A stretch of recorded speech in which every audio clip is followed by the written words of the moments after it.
Hi everyone, it is currently the 19th of October 2016. Meteorologist Robert Speta here with you. Super Typhoon Haima, we're continuing to track this storm system, also called Lawin in the Philippines, its local name. This is a very serious and potentially deadly storm, and I think that if you are out ahead of this, if you have not made those final preparations at this time, especially for inland cities here in central Luzon, now is the time to do it. If you're near the coast, like from Apari down towards the south, not a big population there, but there are people right now already starting to get these driving rains, these winds coming on shore, and already is a little bit even too late to evacuate. Now it's just time to hunker down with this storm. It is definitely a very serious storm. Actually, winds right now around 115, gusting to 165 knots. Pressure down to 900 hectopascals.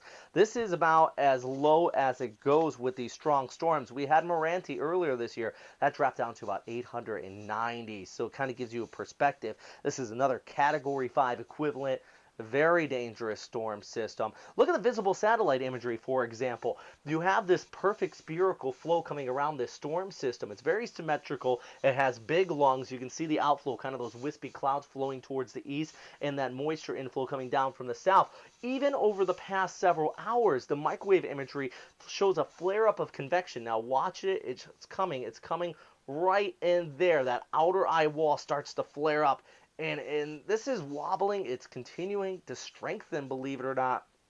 And I'm looking at winds gusting well over 300 kilometers per hour at landfall. So let's talk about the track with this. Where is it coming on shore? Well, at least at this time, it should be around Isabela, basically around the border of Isabela and Cagayan here. During the late evening hours, about 7 p.m. to midnight, is where we're going to be seeing that eye cross overhead. The right front quadrant, of course, is going to be the worst part, but overall, this is a fairly large storm system, and it's tracking at about 30 kilometers per hour. So a lot of you are going to be feeling the impacts of this as it does track there north of Iligan City and tracking off the northwest coast of Luzon. So anybody really in that immediate swath right in there is going to be feeling at least typhoon strength winds. It will get disrupted a little bit over the mountains, but typhoon strength winds are going to be felt. Big thing here is loose debris laying around, unreinforced structures. Debris could get picked up, tossed about. Very dangerous, and definitely you want to be heeding these warnings out ahead of this. The rain is another big issue. We had Sarika and Aries, actually. Both of them brought a large swath of precipitation across Vietnam, Hainan, and the Philippines as well. Some areas there in the Philippines actually have seen about 300 to 500 millimeters of rainfall over the past 7 days. Now, if you get that much saturation on the ground here, combined with additional precipitation, we're talking about that threat of flooding and landslides really kicking up out here, especially across those northeastern coastal areas. Further inland, you got a lot of those rivers that run off towards Apari.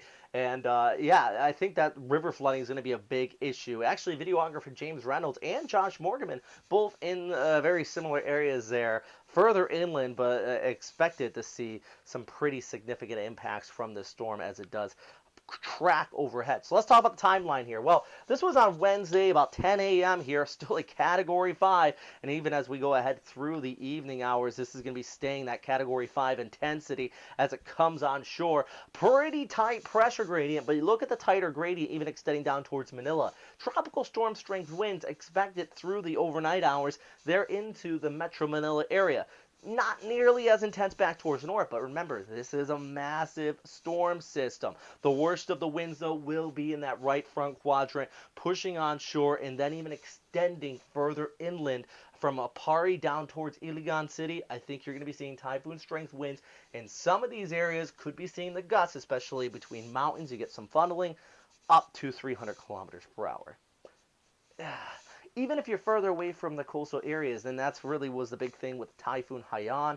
We had storm surge. I think this is going to be more of a wind and rain one compared to storm surge. You'll Sierra Madre Mountains and a lot of these coastal areas are very rural, but still, don't let your guard down as this tracks away. Throughout the day on Thursday, conditions will improve by the evening hours. Winds will start to let up. Manila might still see some scattered showers with that moisture wrapping around. And then as we go ahead into Friday, it is over towards Hong Kong.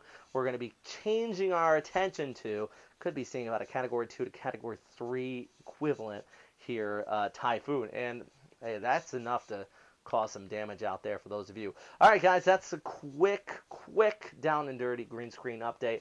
If you have any questions, comments, or suggestions, though, let me know in the comment box down below. I always appreciate your feedback. Also, I'm going to be posting another video update probably tonight and tomorrow morning on this storm, going back to the screencasting. And follow us on Facebook and Twitter, Westpac Weather. Also, the Pacific Typhoon Season Facebook group. Great information flowing through there. All right, guys, stay safe out there. As always, thanks for watching.